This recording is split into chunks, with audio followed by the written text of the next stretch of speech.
Saudações quânticas, pessoal. Hoje a gente vai fazer uma entrevista aqui com o professor Eduardo Duzioni. O professor Eduardo é nosso colega aqui da UFSC, Universidade Federal de Santa Catarina. Ele é professor titular do Departamento de Física. Ele também é o líder da parte teórica, né, do nosso grupo de pesquisa, que a gente chama de GICSU, que é um acrônimo, né, de Grupo de Informação Quântica da Região Sul, que tem trabalhado intensamente, né, com tecnologias quânticas e computação quântica. E então hoje a gente quer conversar um pouco com ele sobre a carreira, sobre a vida, etc., as motivações para fazer física e tal.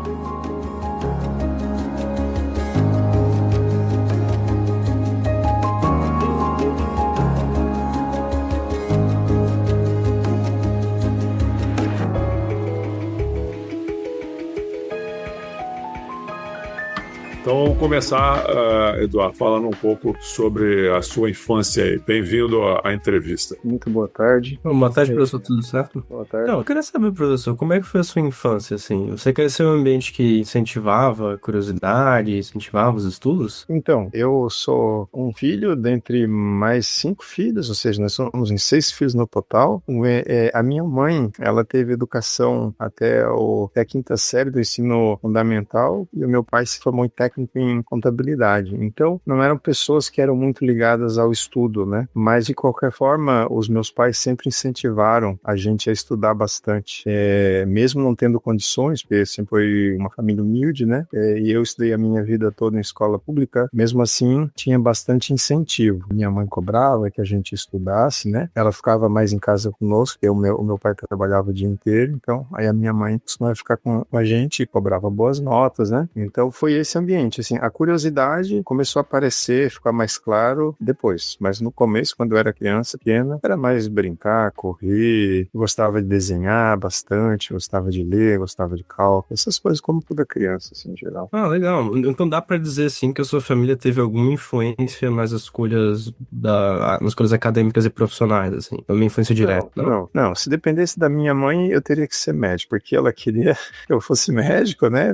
Por quê? Porque eu sempre tirei boas notas na escola e ela achava que eu tinha um potencial para passar no vestibular, alguma coisa assim. E médico sempre foi uma profissão muito admirada, né? E claro, também acho, mas eu não tinha esse tipo de interesse. O meu interesse era mais voltado para matemática, para física, para ciências. Eu gostava de ler muito revistas de divulgação científica. Revistas na minha época que eu tinha acesso, eu comprava na banca, né? Era super interessante, e a Galileu posteriormente. Mas a super interessante foi a que mais moldou, assim, o meu gosto pela ciência. Sempre vinha no finalzinho lá os quebra-cabeças que eu sempre estava tentando solucionar. Era esse tipo de coisa que me interessava. E então, quando que você percebeu esse interesse pela ciência, assim, principalmente pela física? Em particular pela física foi no ensino médio, e aí ficou claro o que era física, né? Quais as áreas de atuação da física, e aí conseguiu separar um pouco mais da matemática e da química, e então foi no ensino médio. Eu tinha uma professora de física que observou que eu gostava e também tirava boas notas, ela me incentivou, né? E então eu já tinha esse hábito de ler tudo sobre física, tinha uma admiração por Einstein, né?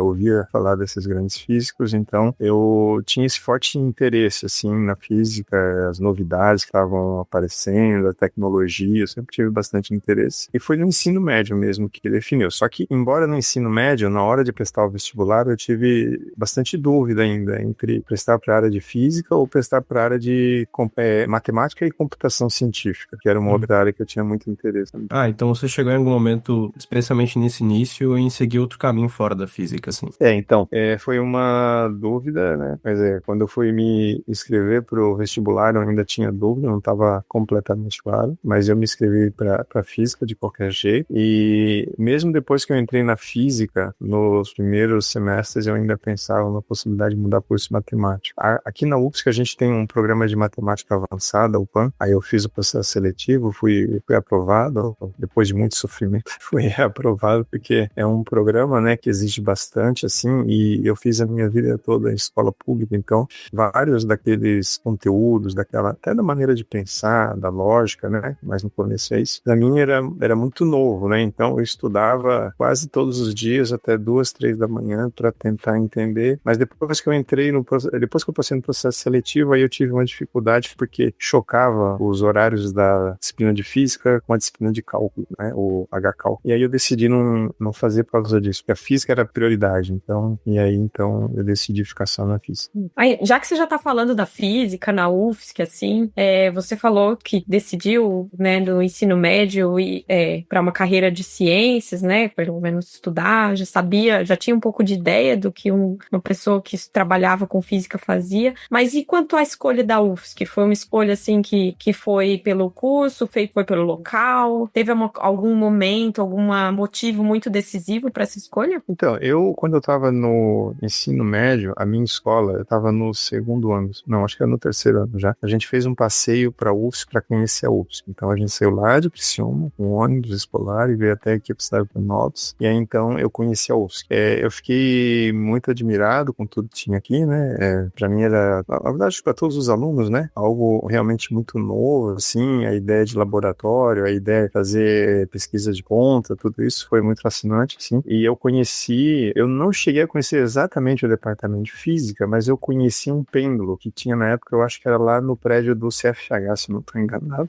Era um pêndulo grande, pendurado lá no teto do prédio, assim, e sempre que tinha uma visita aqui da UFSC, tinha uma visita guiada, sabe? Tinha monitores, né, que faziam a visita guiada, então eu fiz essa visita, eu achei muito, assim, muito legal, muito interessante, assim, né? E então eu fiquei muito, assim, admirado, né, com tudo que eu vi aqui. A gente conheceu o núcleo de processamento de dados, acho que na época chamava NPD, e a gente via aquelas fitas magnéticas, aqueles rolos, né, onde eles gravavam os dados. Então eu fiquei assim de cara, né, com toda essa coisa que, não sabe, era impossível de ver em Criciúma, assim, na época. Então eu fiquei apaixonado, assim, eu decidi que eu queria vir pra cá. E eu adorei, assim, sabe, pra mim foi ótimo. Então foi decisão pela física e pela UFSC. Não sei, talvez se eu tivesse conhecido alguma outra instituição, mas na época eu não tive esse acesso, e também acho que pesou um pouco, né, um pouco mais próximo de Criciúma, né, isso certamente acho que pesou um pouco, mas eu não me lembro, assim, o que eu me lembro é isso, que a primeira vez que eu estive dentro da UFSC me chamou muita atenção e eu tive vontade de estar aqui dentro. Então acho que é importante, assim, quem está de fora conhecer a estrutura, sabe, e essa boa impressão ficar, assim, marcada para que realmente desperte o interesse, sabe. Então acho que talvez um papel, assim, nosso importante é de trazer as pessoas de fora da comunidade para cá, para dentro, ver o que tem aqui, como é interessante, como é bom, e para que eles observem aquilo como algo, assim, muito bom, que traz um retorno bom para a sociedade, que eles também podem ser parte dessa instituição, sabe? Isso é uma coisa legal. Legal mesmo. E no fim, assim, da graduação, você foi para o mestrado, depois foi para o doutorado, você já sabia, como é que foi essa transição? Você já sabia que você queria seguir na área acadêmica? Sim, na verdade, quando eu entrei para física, eu entrei porque eu queria ser um cientista, né? Era esse o objetivo. Então, para ser um cientista, depois eu aprendi que tinha que fazer mestrado e doutorado. Então, estava bem claro na minha cabeça que eu queria fazer um mestrado e doutorado. Então, eu fiz a graduação, já com planos de engatar no mestrado direto. A única coisa que me fez balançar um pouco e me trouxe insegurança, que ao final da graduação, a minha namorada na época estava grávida, que virou a minha esposa, né? Então, eu tive que pensar em outras possibilidades para poder manter uma família, né? E como não tinha previsão de bolsa de mestrado, eu fiquei pensando em outras possibilidades, onde eu poderia trabalhar, né? Além de, naturalmente, lecionar, que era uma coisa que eu já vinha fazendo no último semestre do curso de graduação. Lecionava em escola pública, no Instituto Estadual de Educação. Lecionei também alguns cursos preparatórios. Então, além disso, eu estava buscando outras fontes, caso não desse certo o plano de eu ganhar uma bolsa de mestrado, né? Então, acho que foi uma das vezes que eu pensei sobre sair, quer dizer, talvez não dá tão certo esse plano, né, de fazer um mestrado e doutorado direto, mas aí eu já tinha essa ideia fixa de que eu queria ser um cientista e para isso eu precisava fazer o doutorado. Uhum. E aí, nessa época, você já começou a ir para a área de física quântica? O que te atraiu nessa área especificamente, né, nos seus trabalhos posteriores aí em ótica, informação e computação quântica? Então, já desde a graduação, a minha bolsa de iniciação científica que eu tive com o professor José Ricardo Marinelli foi na área de física nuclear. Então, física nuclear teórica, trabalhando com modelos algébricos em física nuclear, e aí foi meu primeiro passo, eu já estava dentro da mecânica quântica, digamos assim, né? E eu gostei muito do trabalho que foi feito ali, só que eu vinha acompanhando o que estava acontecendo na área de computação quântica já. Então, eu via sempre lendo o que estava acontecendo, e eu já tinha interesse em fazer na verdade, eu tinha já interesse em fazer um mestrado mestrado na área de computação quântica, mas não tinha aqui, e como eu não tinha condições de sair, já estava com filho pequeno, e decidi ficar aqui. Continuei o mestrado na mesma área, só que durante o mestrado, eu assisti uma palestra lá na engenharia elétrica, do professor, esqueci o primeiro nome dele, mas é Giroen. Ele tá, acho que é no departamento de computação da UFMG. Giroen van der Graaf, uma coisa assim. Ele tinha acabado de sair de um doutorado com o professor Gilles Brassard, do Canadá, na área de informação quântica. Ele deu uma palestra ali, onde ele começou a falar de emaranhamento, várias coisas legais, então me chamou muita atenção, assim. E aí eu tava no mestrado já. Então isso foi decisivo para eu pensar no doutorado, né? E nesse mesmo período, o professor Davidovich deu uma palestra aqui, enquanto eu era estudante de mestrado, então eu já estava com essa decisão que eu queria ir para a área de computação quântica, informação quântica. Depois da palestra do professor Luiz, né, uma palestra excelente também, eu decidi que eu tinha que ir para essa área. E aí, ouvi uns conselhos dele, né, dadas as condições de contorno que eu tinha, que era criança, pequena, né, eu queria ir para uma cidade que não fosse cara, porque eu ia viver só com a bolsa do doutorado. Aí ele fez a recomendação de eu ir para o interior de São Paulo, em São Carlos, trabalhar com o professor Miled Hassan Youssef Moussa. Foi o meu orientador do doutorado. Então aí eu fui para lá e foi um excelente período também, assim. Então assim, já foi esse o caminho, assim, que eu usei para... Ou seja,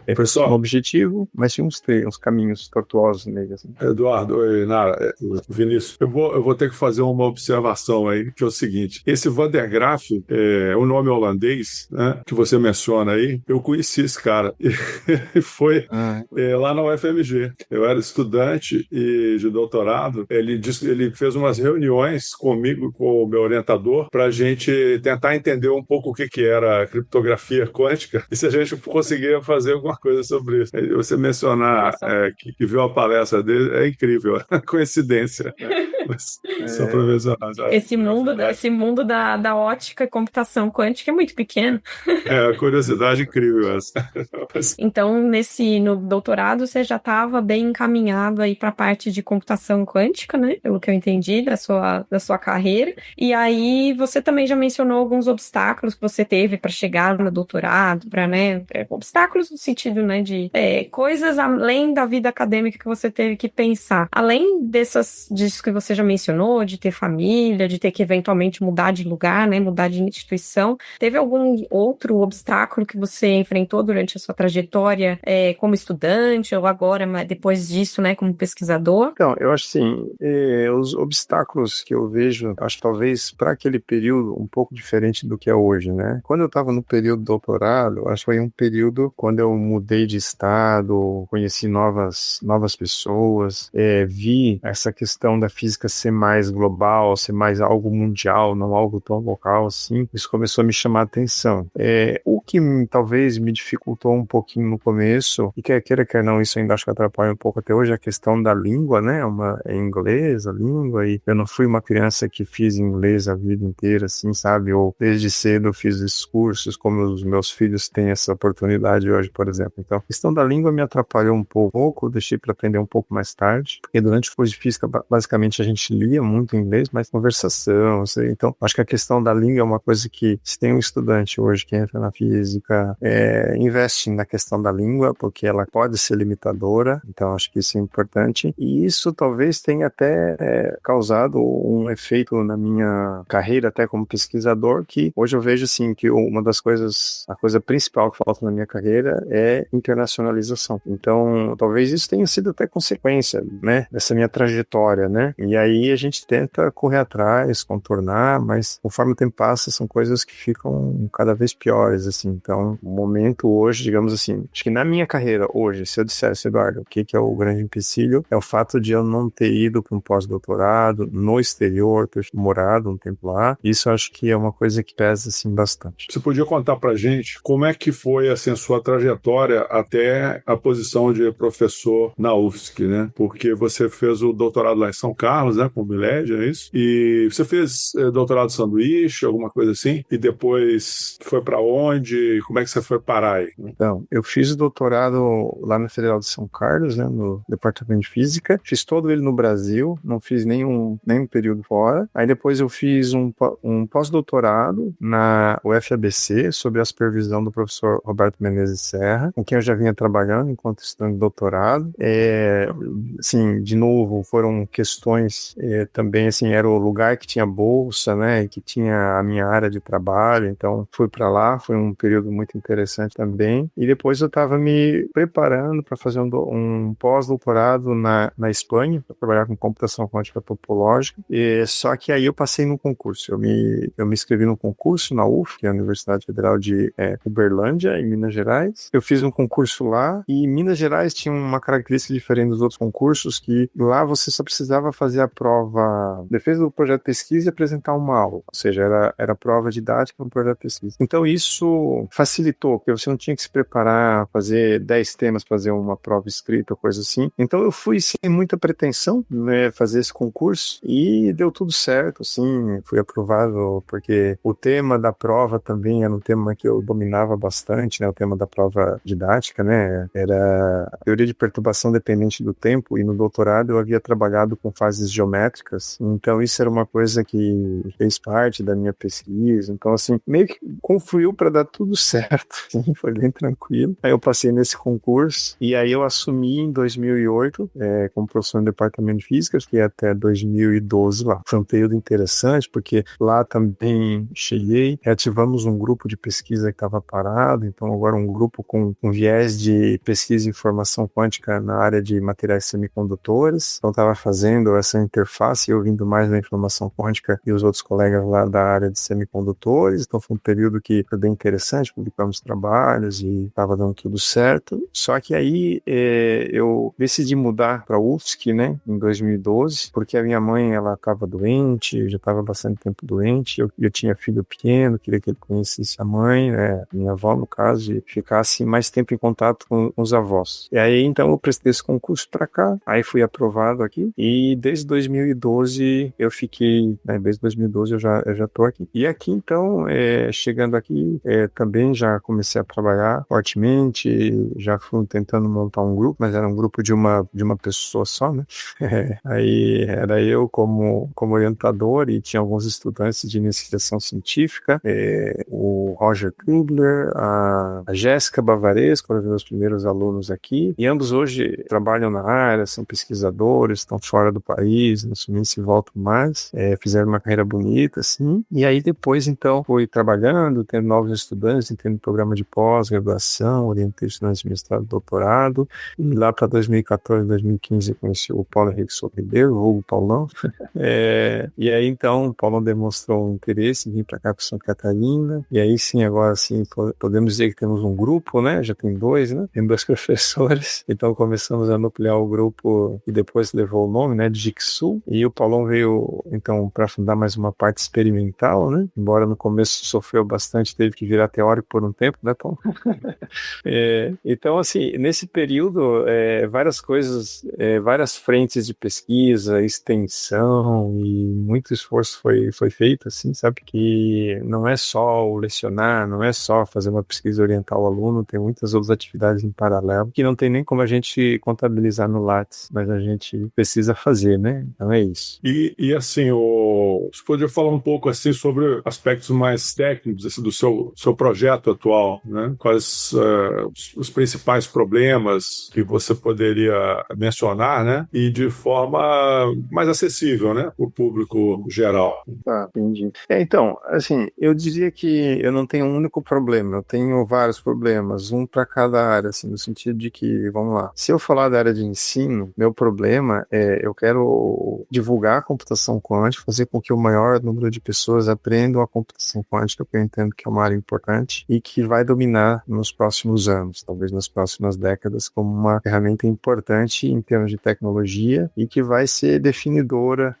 de questão de dominação comercial, etc., porque vai envolver muito valor, assim, tem um valor econômico agregado, né, e o impacto pode ser realmente muito grande na economia de cada país. Então, eu acho que a computação computação quântica, ela é uma área importante, então na área de ensino, meu papel é formar bem e formar o maior número de estudantes possível. Para isso, eu invisto no curso de computação quântica que eu criei na graduação, sendo os próximos passos levar esse curso para pós-graduação e criar continuações, né? Tipo, curso de computação quântica 2 e assim por diante. Na área de extensão, eu também tenho uma preocupação grande que é levar isso para além dos muros da academia, né? Além dos muros da universidade, fazer com que as pessoas que têm interesse por tecnologia possam perceber a importância da área, possam também investir na área, né? E perceber que isso é um campo importante para o nosso país. Então, aí a gente investe em criar eventos para atrair as pessoas, para que as pessoas conheçam. Tem interesse também que as pessoas reconheçam o Departamento de Física, nosso grupo, como um grupo importante, também posicionado na área, né? Então, todas essas coisas são problemas importantes. Na parte de empreendedorismo, eu também acho importante a gente começar cedo e entendendo como é que funciona, porque você empreender é muito diferente do mundo acadêmico, né? Envolve outras regras, envolve várias coisas que nós não somos preparados na academia, então a gente tem que aprender bastante coisa. Então, nesse sentido, que desde cedo eu já comecei a pensar nisso para ir me preparando. Mais que isso leve muito tempo, eu acho que o objetivo é adquirir a maturidade para que quando realmente nós tivermos um produto realmente bom, né, competitivo, nós pudermos aproveitar a chance e fazer com que possamos gerar empresas, startups na área, né, e que possamos contratar os nossos alunos, os pesquisadores que a gente tem no nosso grupo. Agora, tecnicamente, na área de pesquisa em si, os problemas principais que eu trabalho hoje são desenvolvimento de algoritmos quânticos, né, com aplicações em diversas áreas. Na parte de algoritmos quânticos, um dos problemas que eu venho trabalhando há um certo tempo é como resolver equações diferenciais parciais usando computadores quânticos. Por exemplo, na área, uma das áreas de aplicação é a dinâmica de fluidos. Então, você vai descrever um fluido via um método computacional, pode ser extremamente complicado, porque um fluido você vai tentar, ao descrever ele, uma das técnicas mais comumente usadas é você discretizar o domínio, né? Você associar a cada partezinha do fluido, digamos que você divida o fluido em várias partes pequenininhas e pegue cada uma partezinha dessa e você tente descrever isso no computador. Isso pode ser extremamente complicado dependendo do tipo de problema que você vai lidar. Se você vai lidar com problema de turbulência, isso é extremamente difícil, porque o problema de turbulência, ele envolve várias escalas, não só de tempo, mas como de espaço. Então você vai ter que discretizar muito. Só que se você discretiza muito para pegar todas as escalas, você tem um custo computacional de memória altíssimo e também de processamento. Então, isso é só um exemplo para entender que esse problema é um problema extremamente difícil. Mesmo hoje para os computadores atuais, que usam supercomputadores, que a gente chama, né? Esses HPCs, né? Esses grandes computadores, tem bastante dificuldade, assim. Então, se você pensar, por que fluido é importante? Bom, fluido é importante porque não está no nosso dia a dia, né? Se você vai fazer previsão do tempo, você vai ter que modelar, né? Previsão do tempo, você vai ter que descrever o ar, que é um fluido, a chuva, você vai ter que descrever tudo isso. São todos fluidos. Então, se você quer melhorar a performance aerodinâmica de um avião para que ele economize mais combustível, então você vai ter que modelar o avião viajando na atmosfera e o ar é um fluido. Então, são todos exemplos do nosso dia a dia que são importantes para a gente economizar combustível, que são importantes para a gente fazer a previsão do tempo de uma maneira mais precisa, mais correta. Então, são todos problemas que a computação quântica espera melhorar. Por quê? Porque a gente espera ter economia na memória ao usar a memória dos computadores quânticos, que pode nos dar uma vantagem exponencial comparada com a memória dos computadores clássicos, e também o tempo de processamento. Os computadores quânticos, né, conseguem processar a informação de maneira mais eficiente em alguns casos do que os computadores clássicos. Então, só que para atingir todo esse objetivo, não tem nenhuma receita pronta, né? Nós estamos investigando, tentando descobrir quais são as melhores estratégias para isso. E, atualmente, basicamente, muita gente no planeta Terra está atrás desse mesmo tipo de problema. Então, é extremamente complicado isso. Então, esse é um tipo de projeto, né, que a gente corre atrás e tenta aprender. Mas tem alguns outros também, por exemplo, quando você vai construir um computador quântico, você tem que ter todos os softwares necessários para controlar o computador quântico. Então, você cria o que chama de uma uma stack de software, ou seja, é uma pilha de software, onde você vai começar o controle desde o alto nível até no baixo nível. Então, a stack de software é importante que nós consigamos dominar isso, né? É como um computador clássico. Você está interagindo ali com o seu computador. Hoje em dia tem uma interface gráfica muito fácil, muito amigável, só que no fundo o processamento, lá em última instância, está sendo feita pelas portas lógicas clássicas. Tem um longo caminho entre você sair daí e chegar lá nas portas lógicas clássicas. Isso também vale para os computadores quânticos. Então você tem que desenvolver estratégias eficientes para fazer a compilação, tem que ter estratégias eficientes para fazer o controle quântico, ou seja, como você aplica cada pulso sobre cada bit quântico.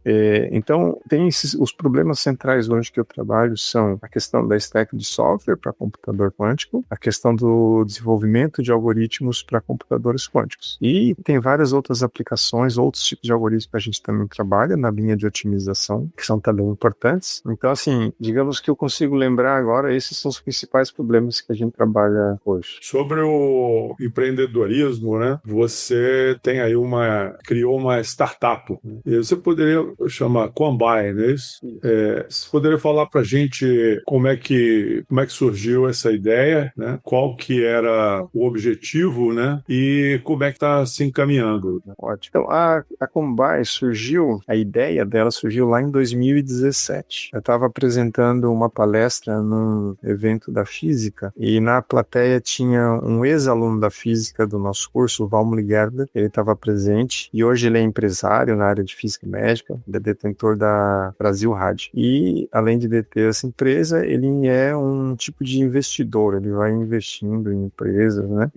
E assim vai. Então, ele estava na plateia e ele veio com essa ideia, ele já tinha ouvido falar de computação quântica, ele veio com essa ideia de tentar criar uma empresa aqui em Santa Catarina, na UFSC. Eu achei a ideia interessante, porque eu já vinha acompanhando toda a movimentação fora do país, né? As empresas que estavam aparecendo na época, e eu achei a ideia interessante, mas ao mesmo tempo, claro, sempre a gente fica com certo receio, né, principalmente devido ao lugar que a gente vive, né, o ecossistema onde a gente vive, que não tem essa tradição do investimento de risco, digamos assim. Mas eu aproveitei a situação para tentar aprender, né, para aprender essa noção de administrar uma empresa. Realmente ela é bem diferente do que a gente está acostumado. Conversar com pessoas fora da academia que não entendem tecnicamente nada daquilo que você sabe é difícil também. Então, aí tivemos a ideia, montamos a empresa e concorremos a um edital na época, que era um edital do governo do estado de Santa Catarina para poder incentivar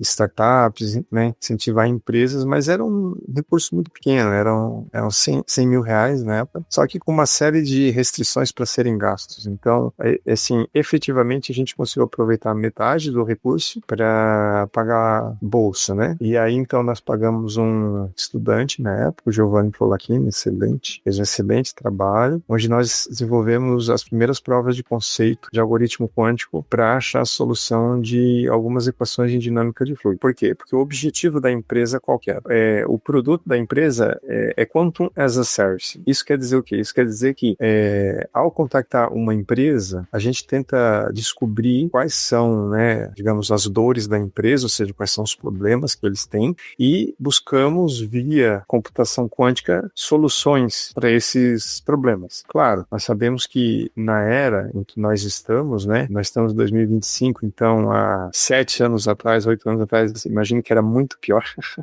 Hoje aqui no Brasil, a computação quântica a gente pode dizer que já explodiu, está na boca do povo, mas na época muito pouco a gente conhecia. Então, assim, ao detectar os problemas da empresa, a gente busca soluções quânticas. Só que no fundo eram sempre provas de conceito. Qual era o objetivo? O objetivo sempre foi preparar a empresa, desenvolver algoritmos para quando os computadores quânticos realmente estivessem prontos para ser utilizados, essas empresas não tivessem que ficar esperando perder, de repente, alguma vantagem competitiva ali, né? Ficar perdendo com relação aos seus pares, né? Então sempre foi o objetivo de deixar a empresa à frente. Então, isso foi um trabalho muito intenso no começo, e principalmente quando a gente tinha um bolsista. Com o passar do tempo, a gente não teve mais investimento e teve dificuldades para pagar pessoas para trabalhar na empresa. Então, a gente foi diminuindo assim, o trabalho dentro da empresa, de tal forma que hoje a empresa ela não está fechada, ela está aberta, mas nós não estamos desenvolvendo diretamente nenhum produto. Tá? O que ficou de interessante, né, por enquanto, é que, assim, digamos, foi a primeira startup de computação quântica que a gente montou, isso, a primeira no Brasil, assim, isso eu acho que é interessante do ponto de vista de pioneirismo, né, mas ao mesmo tempo, a gente tem uma noção clara da dificuldade de conseguir investimentos, né, mas nós acreditamos que quando começarem a aparecer as primeiras aplicações práticas dos computadores quânticos, eu acho que nós já vamos estar com essa vantagem por fato de a gente já ter mais experiência, né? E aí vai ser algo importante, sim, e talvez a empresa volte a crescer. Mas por enquanto podemos dizer que a empresa está no modo stand-by. No aspecto ensino, né? Como é que você vê essa diferença em relação às gerações um pouco mais antigas e a geração atual com relação ao acesso à computação, né, a recursos de informática no celular, etc., que antigamente a gente não tinha, né, e eram mais limitados, né? E como é que você acha que isso influi, né, no processo de ensino e se você acha que faz alguma diferença, né? E se faz, como é que isso deveria ser abordado, né, na sua opinião, por nós, né, como professores nessa área? Bom, na minha época a gente não tinha acesso, assim, até antes de entrar na universidade eu tinha pouco acesso a computadores. O primeiro acesso que eu fui ter foi mais ou menos lá de 1992, 93, a um computador, era um Pentium 286, não estou enganando. Mas era só esses, no modo, sabe aquela tela preta com as letrinhas verdes, sem um modo gráfico? Então, era isso aí que acontecia na época, né? E realmente a memória dos computadores era algo absurdamente pequeno, né? Era, se eu não estou enganado, alguns poucos kbytes. Então, é muito, muito diferente do que é hoje, né? Então, assim, a nossa maneira de aprender sempre foi muito guiada pelos livros e pelo professor, né? Então, sempre teve esse papel, livro e professor, livro e professor. Tem alguma dúvida, você vai e consulta o livro. Então, eu passei todo o meu período de graduação, mestrado, doutorado e até hoje lendo muito.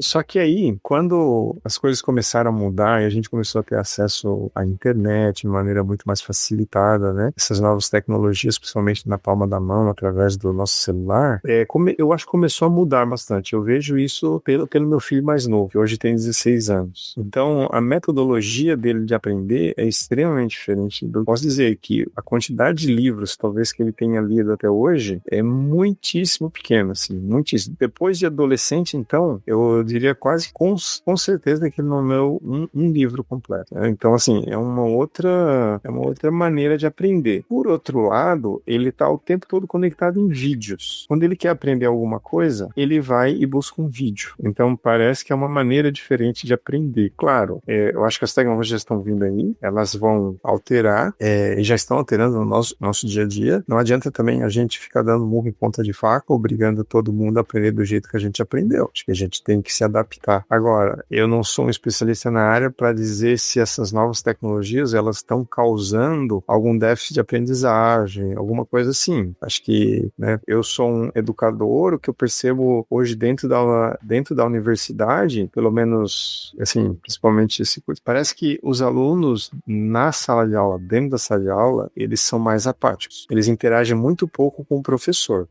Não questionam. Às vezes você chega perto da carteira de um aluno e verifica o que ele está fazendo. Na verdade, ele está lá no celular. Ele está fazendo, já peguei aluno jogando em sala de aula. Aluno está com o celular, você acha que ele está anotando as suas coisas, né, que você está falando, mas ele está trabalhando em outras coisas. Então, assim, só que algumas vezes você é surpreendido. Mesmo o aluno que não presta atenção ali, ou ele vai super bem numa prova, vai super bem no trabalho. Eu não sei se isso se deve ao fato, por exemplo, de terem desenvolvido alguma habilidade multitarefa que a gente não tinha na época e conseguir fazer várias coisas ao mesmo tempo. Mas tem alguns alunos que vão muito mal. Em média, dentro da universidade, dos cursos de graduação, não sei se é porque eu estou dando o curso para engenharia, eles vão mal, mas esse ir mal, talvez porque eles não tenham interesse pela física, estejam mais preocupados com as disciplinas deles, não sei se é esse o motivo. Então, assim, que eu vejo é que, bom, essas novas tecnologias, elas realmente estão mudando a maneira como que as pessoas aprendem. Eu acho que o jeito, talvez, que a gente está dando aula não é tão interessante para eles. Isso também pode ser um motivo, porque a gente foi educado e a gente repete a maneira como a gente foi educado. Então, isso pode não ser interessante para eles. deles, já que a tecnologia, como ela está mudando muito rápida, não está dando, né, de uma forma rápida, não está dando tempo de a gente se adaptar. E cada vez parece que ela muda mais rapidamente e a gente se adapta menos ainda. Então, a impressão que eu tenho é o seguinte, acho que está tendo falha dos dois lados, a gente não consegue se adaptar, acompanhando a mesma taxa. Os alunos eles nascem nesse meio, então aquilo para eles é natural. Agora, o que nós podemos fazer talvez uma das coisas eu acho importante vamos proibir o uso de aparelhos celulares durante as aulas. Isso acho que é uma coisa que tem que ser feita, porque o aluno, ao mesmo tempo que ele pode usar o celular para checar uma informação, ótimo, legal, isso está de parabéns, mas em média o que a gente observa é que ele está checando o WhatsApp, está checando o Instagram, está checando as suas redes sociais, porque ele não consegue viver sem aquilo. Então, pelo bem ou pelo mal, eu diria hoje, uma das grandes coisas boas para a gente fazer é tirar o celular da mão dos nossos estudantes. Pelo menos durante o uso,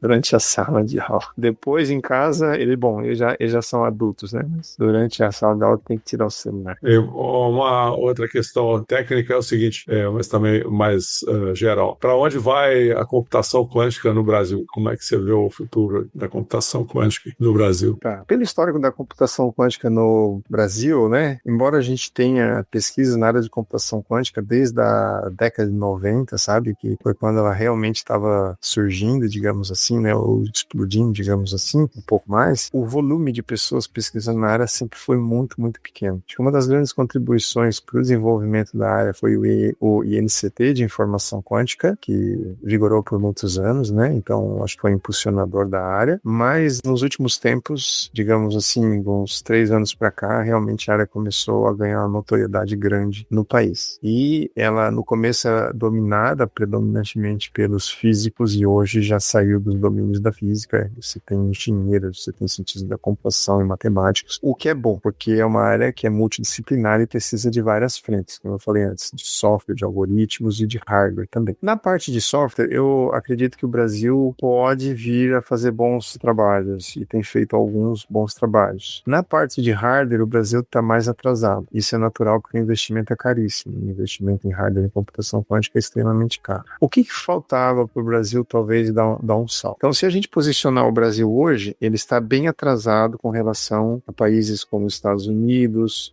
como China e alguns países da Europa. Está muito atrasado, de fato. Mas o que eu sinto falta é um programa nacional. Assim como está tendo um programa nacional na área de inteligência artificial, um programa nacional na área de computação quântica, um programa nacional na área de tecnologias quânticas. A gente ouve conversas de corredor que vai ter, mas ainda não foi anunciado nada oficialmente. Então, falta um programa nacional. E isso é só um primeiro passo. Por quê? Porque hoje é possível ver o seguinte, não basta ter dinheiro. Você pode ter dinheiro, mas para fazer uma área crescer, você precisa de pessoas. E as pessoas levam um tempo para serem formadas. Então, é importante investir desde cedo. Aquilo que eu falei lá no começo, estou preocupado em formar alunos na área de computação quântica, formar pesquisadores na área de computação quântica, né? Então, para que daqui 5 ou 10 anos, esses estudantes tenham maturidade para fazer pesquisa de alto nível na área. Então, assim, hoje temos exemplos claros no país, que mesmo quem tem bastante recurso não consegue desenvolver seus projetos porque não tem pessoas para tocar os projetos. Então, o Brasil tem que investir numa formação forte na área de computação quântica e investir também nessa base, seja ela na parte de software, seja ela na parte de hardware. Um programa importante que acabou de receber recursos para isso, embora ainda sejam recursos tímidos, né, foi o INCT de computação quântica aplicada, que foi aprovado há pouco tempo. Esse INCT, ele foca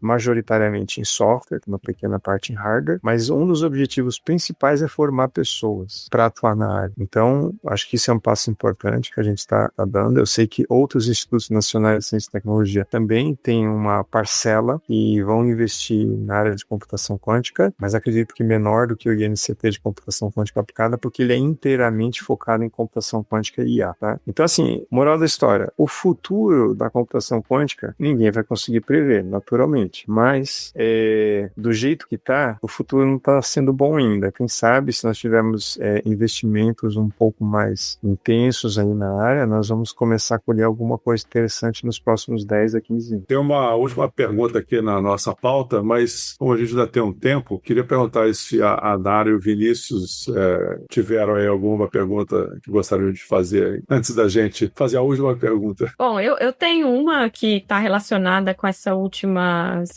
pergunta sobre, né, e com a resposta, na verdade, do professor Eduardo, que é sobre, né, formação de pessoas nessa área específica de computação quântica, e você defende, né, inclusive com os eventos que você organiza e com essas novas disciplinas que você criou aqui no departamento e tal, você defende que deva ser, de certa forma, popularizado a parte de computação, desenvolvimento de algoritmos quânticos, no sentido de tirar aqui prescindir, vamos dizer assim, de você precisar entender todos os fundamentos de mecânica quântica para poder fazer a programação, né? Daí eu queria só que você falasse um pouquinho disso, porque eu acho que é super importante, né, dizer que daqui para frente você não vai precisar necessariamente entender mecânica quântica, né, para fazer um programa para um computador quântico. Isso é uma coisa importante, Nada. Por quê? Porque isso eu acho que acontece muito quando uma ciência está se tornando tecnologia, no sentido ela está transcendendo, né, está virando produto, pode ser aplicado, etc. Então, é isso que está acontecendo agora com a área de computação quântica. Então,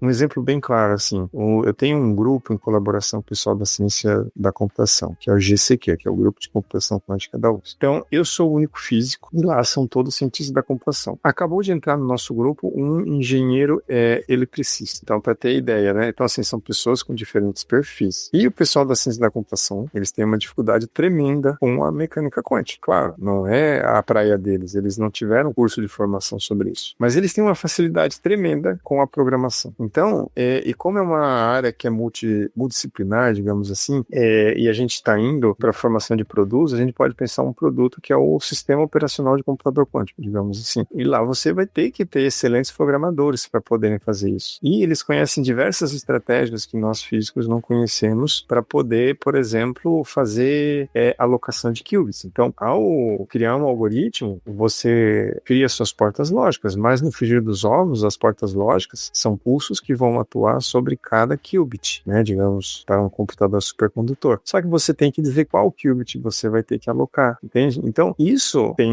todo um programa de otimização para fazer isso. Eles são bons em fazer códigos de otimização, são bons em fazer isso. Eles já fizeram isso para os computadores clássicos, de certa forma, entende? Então, tem várias coisas que eles são muito melhores, né, para desenvolver do que nós físicos aqui. Se a gente for ver a parte de controle, o pessoal da engenharia de automação trabalha muito bem com controle. Os engenheiros eletricistas também trabalham muito bem com controle. É melhor que os físicos nesse sentido. Então, é um campo de atuação deles. Então, é preciso que, na parte de formação de recursos humanos, a gente saiba abstrair o que é mais importante para cada frente de trabalho. Então, foi nesse objetivo que, quando eu criei o curso de computação quântica, eu não coloquei pré-requisito curso de mecânica quântica. Eu sabia que eu não ia formar quase ninguém. Ia formar 5 alunos, no máximo, por ano, que eram todos físicos. O objetivo foi justamente adaptar o curso para que os estudantes pudessem fazer. Assim eu consigo atrair gente da computação, da engenharia, da matemática, da química, da física. E assim, toda vez que eu dou o curso, eu formo pelo menos 20 alunos, né? E é, digamos, 4 vezes mais do que eu esperaria que fosse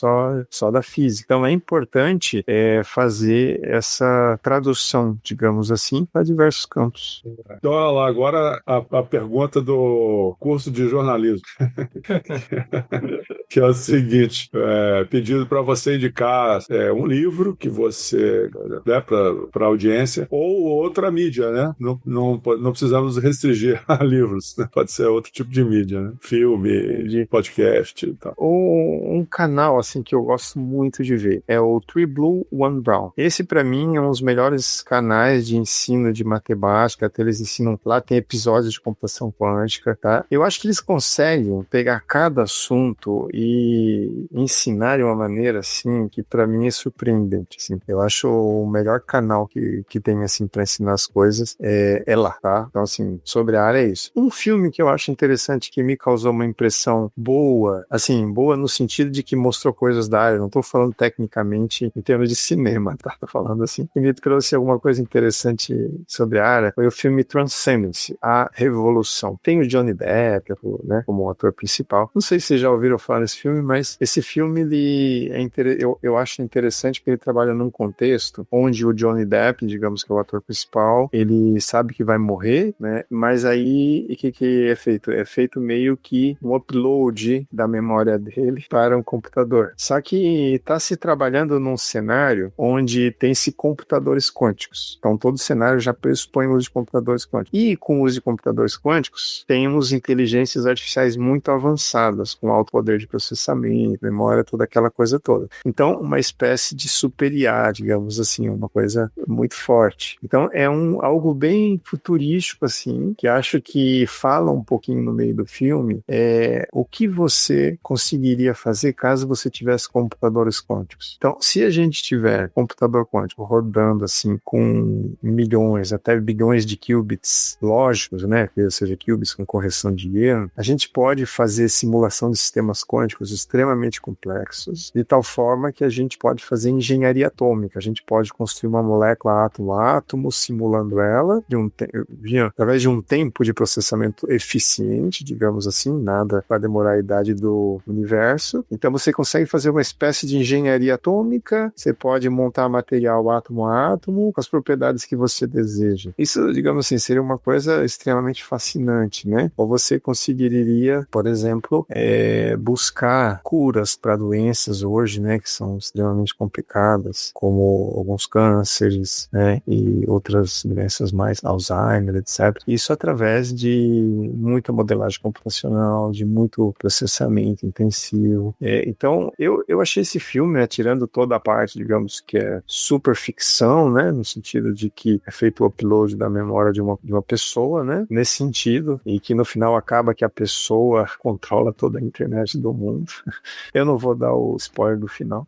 Então, assim, tirando isso, eu achei interessante, assim, e alguns outros filmes já até, tipo, eu acho que Interestelar, se eu não estou enganado, já tem um cenário que tem computador quântico lá, é bem breve a passagem, mas acho que eles mencionam isso, tá? E para quem gosta de física, eu acho que o filme A Teoria do Tudo, né, fala do Stephen Hawking, eu achei um filmezinho muito legal, assim, agradável e interessante, sabe? Maravilha. Bom, então, em nome aí da organização da entrevista, gostaria de agradecê-lo imensamente pela sua participação, pelos comentários inspiradores, e eu acho que vai ser muito interessante para a juventude aí que assistir a entrevista. Então, pessoal, obrigado, um abraço. Muito obrigado. Valeu, Zion. Tchau.